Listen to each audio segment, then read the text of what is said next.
More people are flying than ever, and cameras and phones are all part of the trip, capturing unbelievable moments of danger. Oh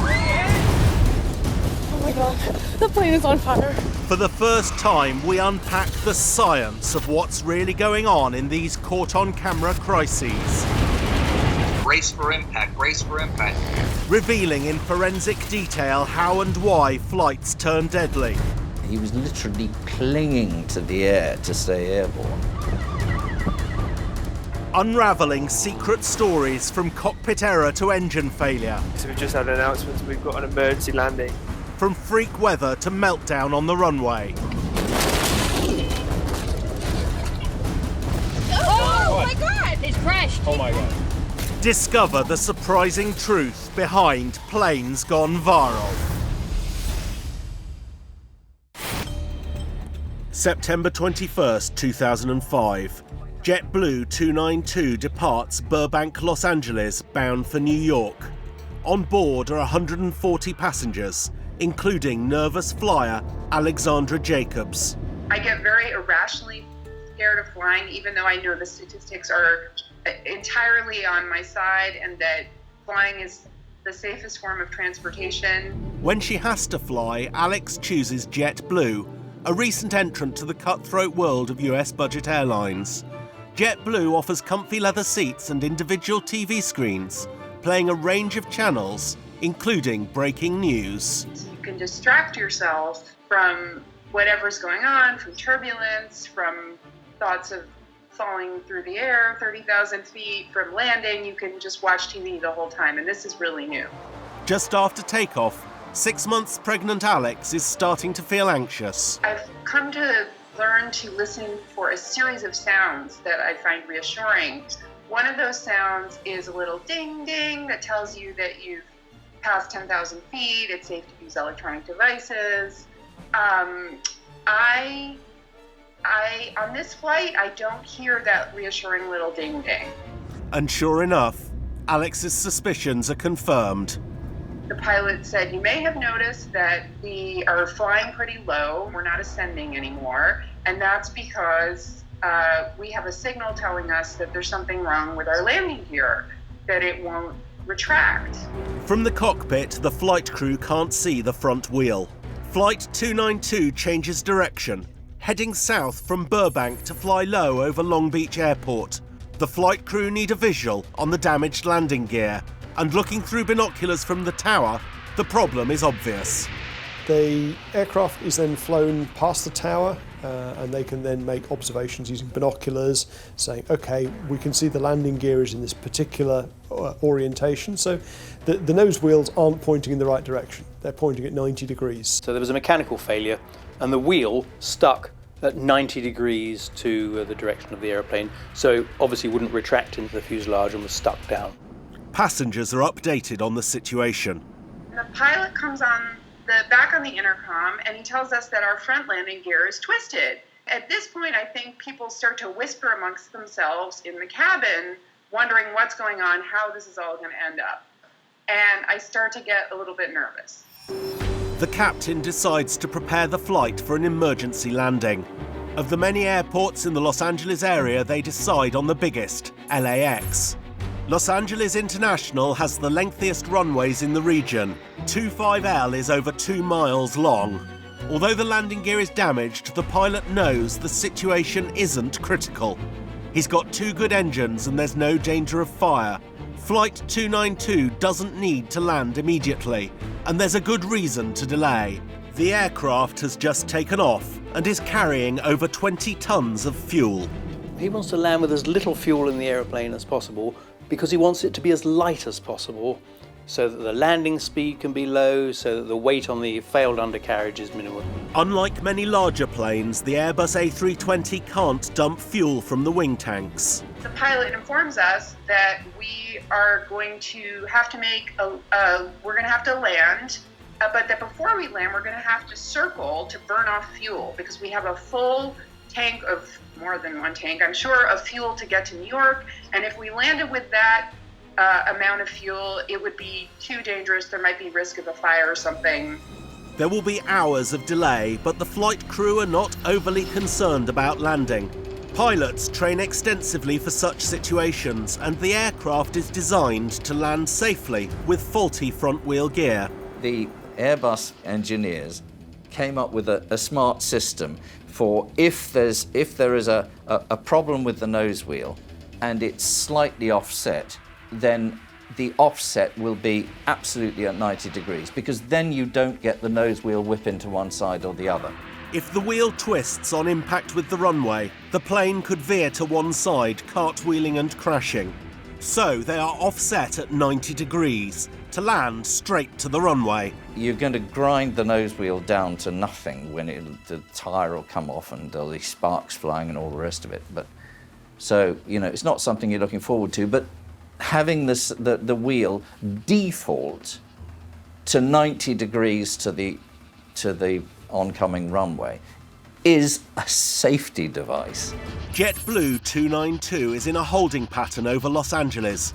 It will take over 3 hours to burn off the excess fuel. But the plane is circling over the entertainment capital of the world. And when it comes to selling stories, a damaged aircraft flying over LA with 140 passengers on board is a very big news day. Pretty soon, every news chopper in town is up in the air and out on the hunt for JetBlue 292. Meanwhile, back on the flight, anxious passengers are trying to take their minds off the impending emergency landing. And to distract ourselves, we're all watching television. All of a sudden, on someone's screen in front of me, I see a plane in a clear blue sky. And then I look over at another seat and another channel. Someone's on CNN, someone's on Fox. That's when I realized we're watching our own plane on television. And because the plane needs to fly around for hours, this story will run and run. Not that long after 9/11, the most striking images of 9/11 are planes flying through a clear blue sky. Even though our plane has not been taken over by terrorists, I think there's sort of a gut reaction of dread, fear, post-traumatic anxiety about seeing a plane in the air on television. Pretty soon, the breaking story of Flight 292 is being beamed right across the US. We realize that we are a national news event, and that makes us nervous. You have live TV, newscasting 24 hours a day. We need to fill the channel up with something, with our exclusive live reporter from wherever you happen to be. As the plane continues circling over LA, news anchors fill airtime with speculation as to the eventual outcome of the flight, all beamed live to JetBlue 292. Commentators on the ground who are speculating the fate of our plane. Is our plane going to make it? On board, the flight team are preparing for a manageable, controlled landing. Down on the ground, news crews are predicting a disaster. Indeed, this is a very spectacular video, but you need to get the balance right between a spectacular video and a major disaster that's unfolding. At no point would I have thought that this was going to be an aircraft accident in the conventional sense. On JetBlue, TVs are still running. A few of the passengers are really scared, some of them are crying, and some are just completely silent. Panic can be contagious. If you are sitting there and suddenly you hear somebody screaming and crying, it's very, very distressing, and it will alert you to thinking, well, maybe the situation isn't as it should be. Flight attendants are looking at this point kind of serious. The flight crew finally realise why their passengers are becoming increasingly agitated. After a while, the pilot comes on and he says, I'm aware that you've been watching our coverage of our plane on TV. I'm going to shut the TVs off so that you're not alarmed. But by now, the damage is done. People don't listen to that captain every day. They've never met him before, but they listen to CNN every day, or whichever news vehicle it is. So you've ended up with a bunch of passengers who think they're going to crash. At 6:15 p.m, the plane makes its final approach towards runway 25L LAX. And it's not just the emergency services who are on standby. All across America, TV viewers are waiting. Right before we touch down, an automated message comes over the intercom, not the pilot. It says, brace, brace, brace, brace. Brace, brace. For the passengers and crew of Flight 292, it's finally the moment of truth.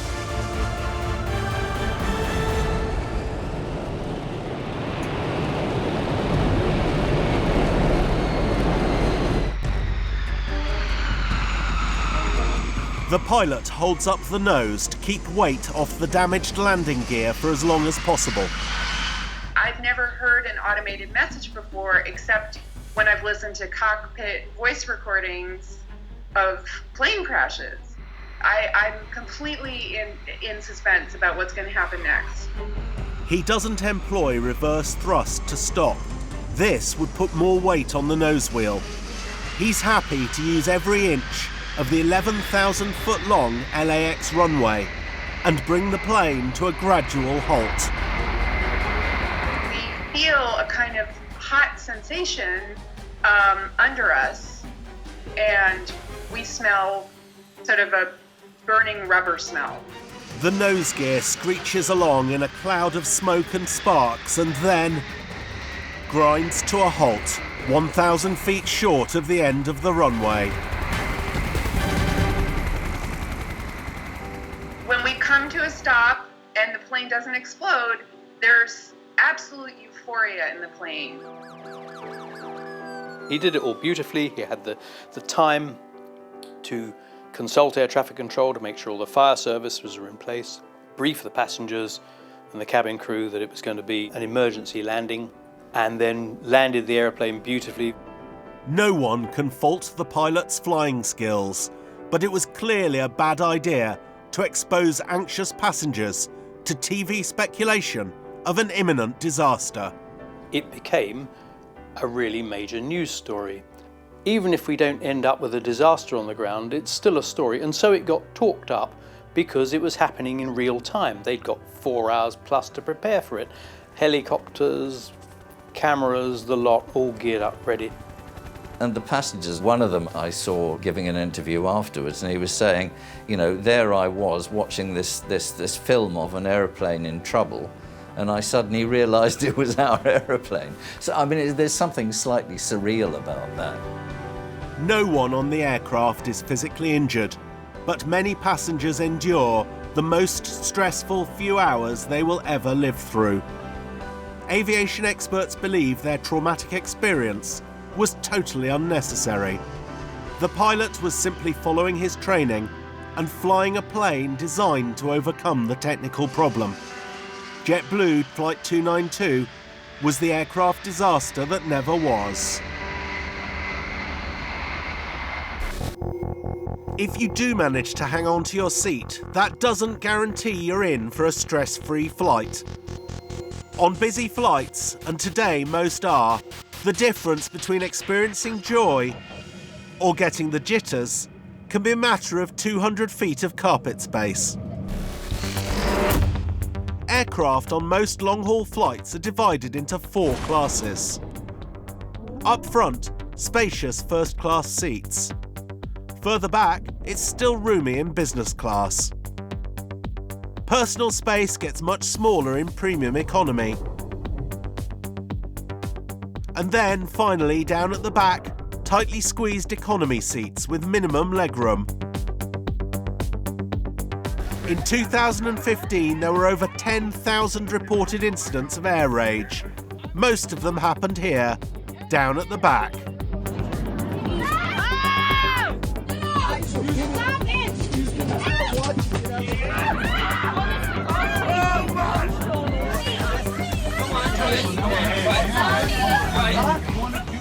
Some may think these people are acting irrationally, but behavioural psychologists would disagree.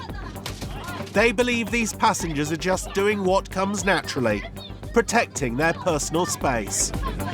Territorial imperative is part of our primitive brain, the reptilian brain, which is your brainstem. So it's a basic need to actually make sure that people don't encroach on what is ours. They have no control over their circumstances. And having lack of control of your circumstances is something that the human animal does not like at all. The smaller the space, the more protective we become with what we have. And the coping strategies some passengers adopt to alleviate their anxiety can simply make everyone around them even more stressed. I swear if we don't land, I will kill everybody on this plane.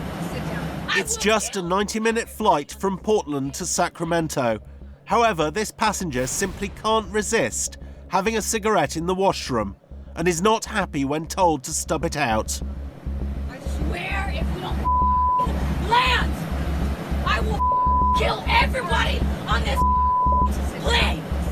Sadly, when people are addicted to nicotine, withdrawal can happen in as short as 30 minutes. And if they don't get their fix, they can become very, very irritated and angry and very confused. I will kill everybody on this plane. On arrival at Sacramento, the passenger is arrested and jailed. When asked to explain her behaviour, she pleads innocent and claims, "It just wasn't me. It was all caused by anxiety." Whether we take a moral view or not is irrelevant. The fact is, from a biological point of view, that woman has lost control. Consequently, she hasn't a thought about other people. It's all about herself. In 2016, air rage incidents increased by almost 17%. I think rage and anger has got worse. I think people are actually generally more stressed today. Many aviation experts believe stress starts before passengers even leave the terminal. And in some cases, it's fortunate that some passengers vent their frustration while they're still on the ground. Yan King-kun is not taking kindly to the fact that he's not going to get his flight from Kunming Airport in southwest China.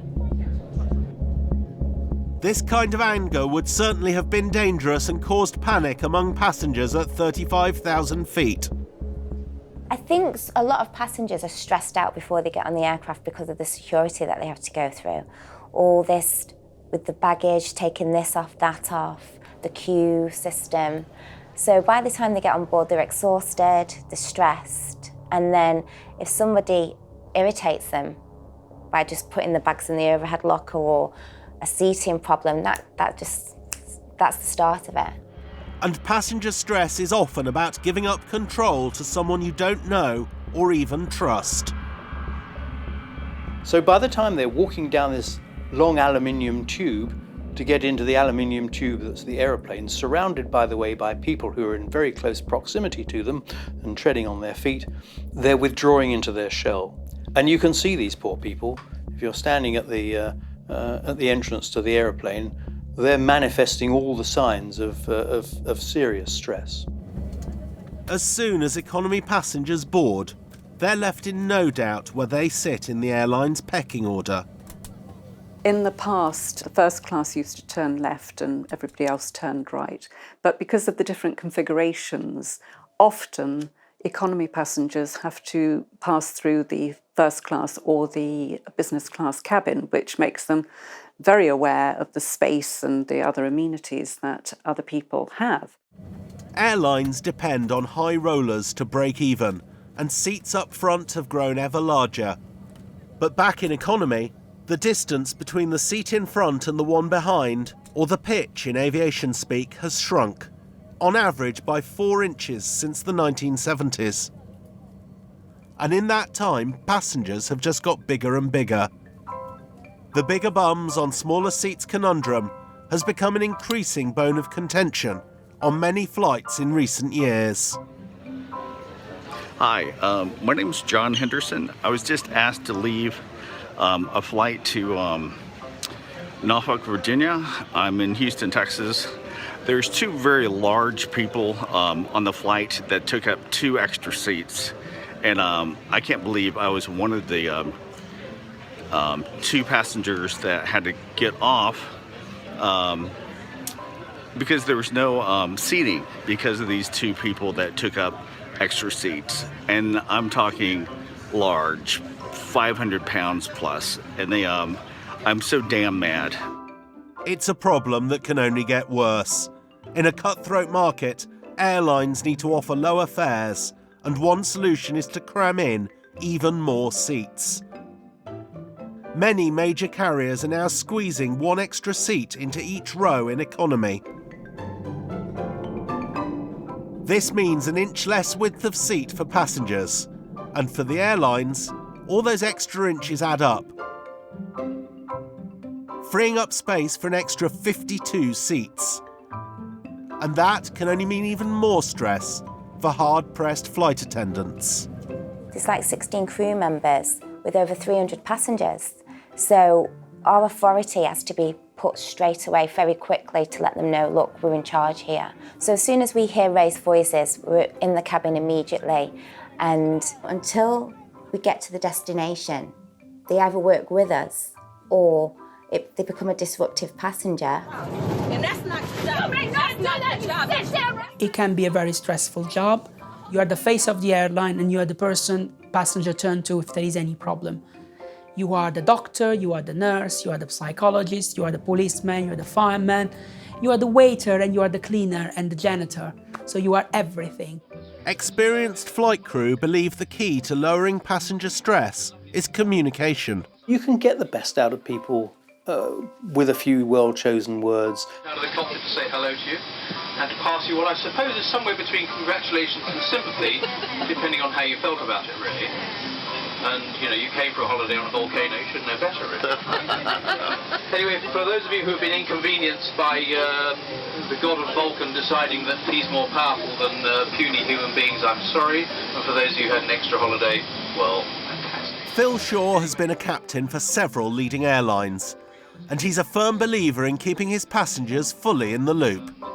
A tool that I used to use, which never failed, was that I would say, I'm going to tell you what's going on, I'm going to be honest with you, and I'm going to tell you whether it's bad news or good news. You instantly gain people's trust under those circumstances, and that's a massively valuable thing. Well, the most important job is actually safety, and I know you're tired and you want to get home, but could I please ask you to do something that no other passenger, as far as I'm aware, in aviation history has ever actually done? You watch the safety brief. Things do go wrong, and the degree with which you can calm a situation down is significant with just a few chosen words. Whatever the stresses and strains of 21st century flying, the majority of passengers sit back and try and enjoy the trip. But there's one thing that's guaranteed to upset even the most seasoned frequent flyer.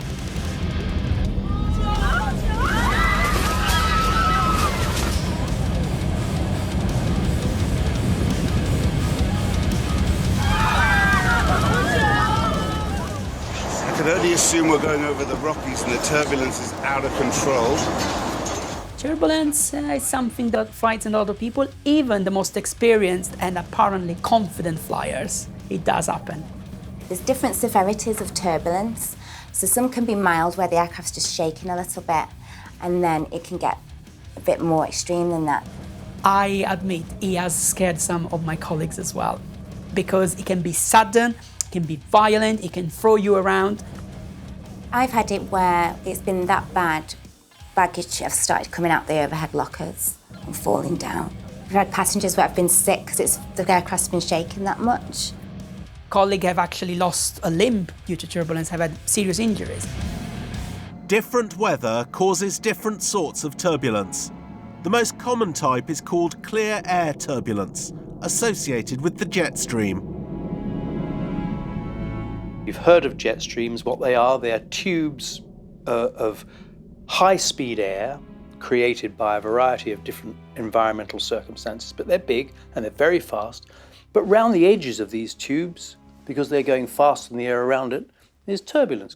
It's like a very fast stream running into a slow-moving river. You'll be able to look down on that, and for a while you could see the eddies created by that faster bit of water. Same thing, eddies created by faster air. Turbulence has been compared to being out at sea in a storm, and it can produce similar feelings of nausea.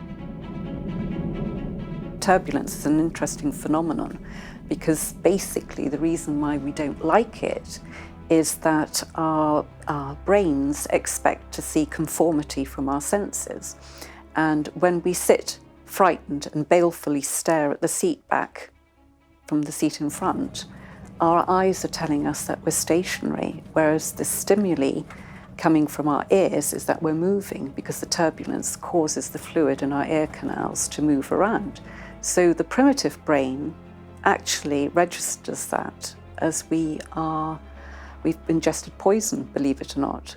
And it will try to get you to be nauseous and to get down on the ground as soon as possible. The view from the cockpit is very different. People have a very exaggerated sense of what the airplane is doing in turbulence, nervous flyers especially. Even in pretty moderate turbulence, the plane is being displaced from its position in space only very slightly, just a few feet, literally.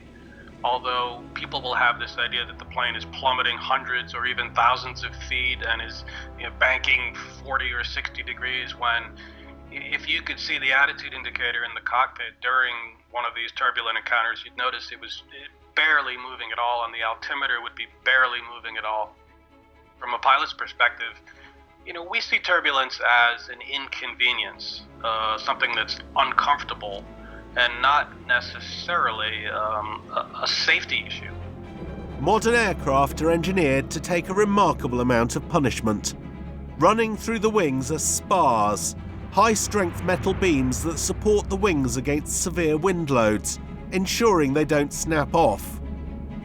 Sure, there have been cases in the past where passengers have been badly injured and airplanes damaged by rough air, but the number of crashes that you can outright attribute to turbulence, I can't think of a single one in the history of modern commercial aviation.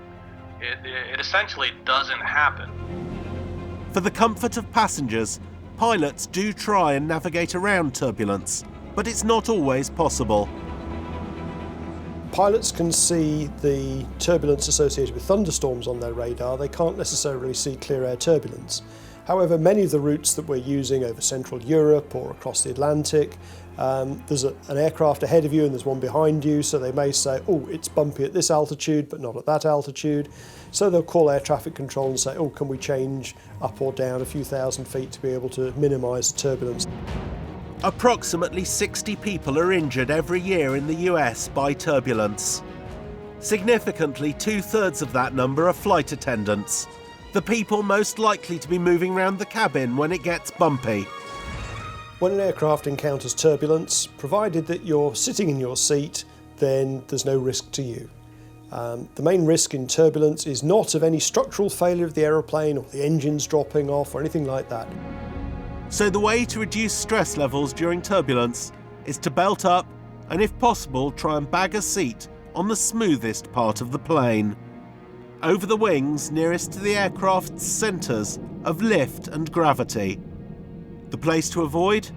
The rearmost rows closest to the tail.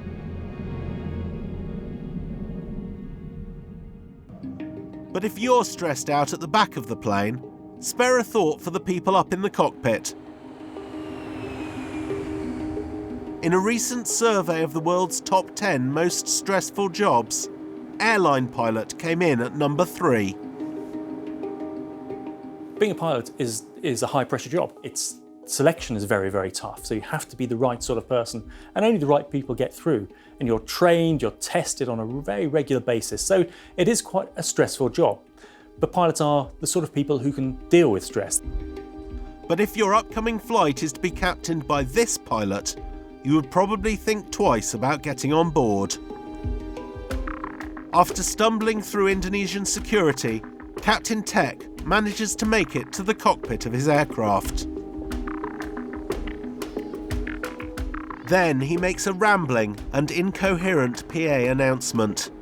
Many of his 154 passengers vote with their feet. Following the incident, this pilot is suspended indefinitely.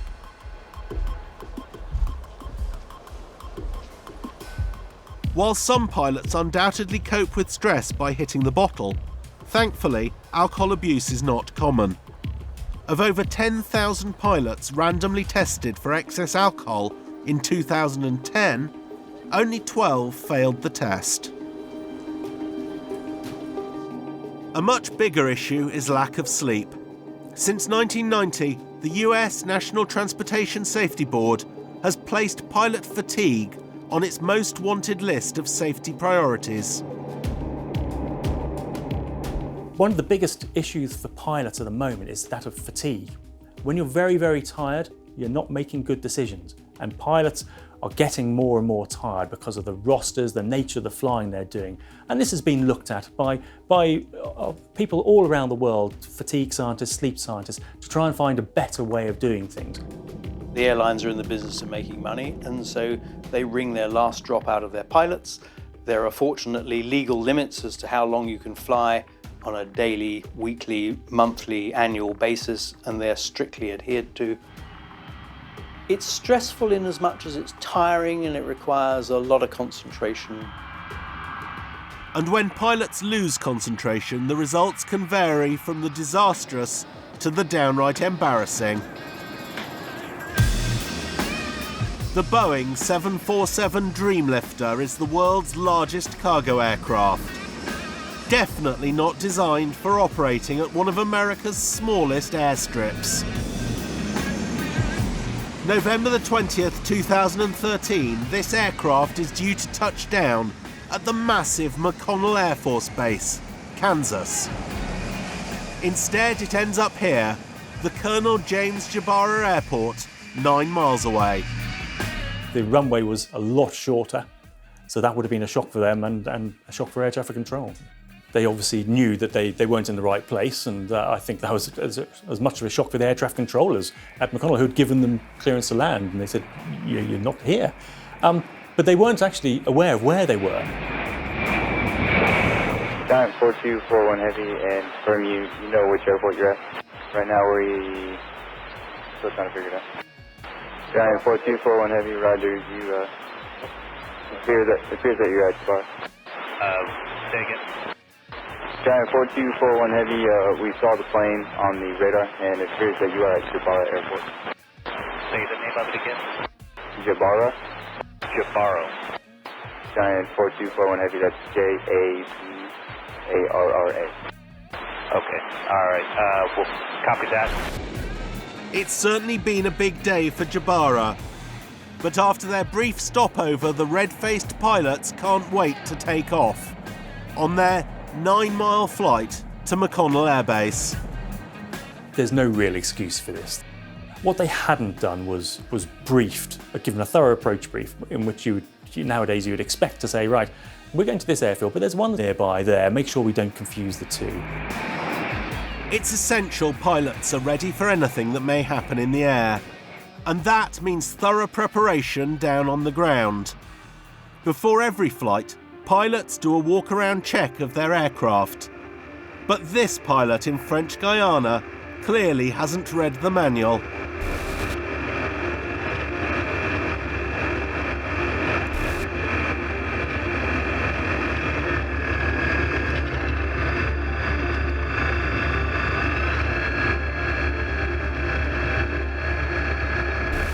The unnamed cat makes a rapid exit, one life down. When it comes to aviation, it seems the only way is up. In 2016, airlines in the US were adding 110,000 seats a day to cope with the increased demand. Growing numbers will undoubtedly result in increasing levels of stress. But for one aviation veteran, flying is still the finest way to travel.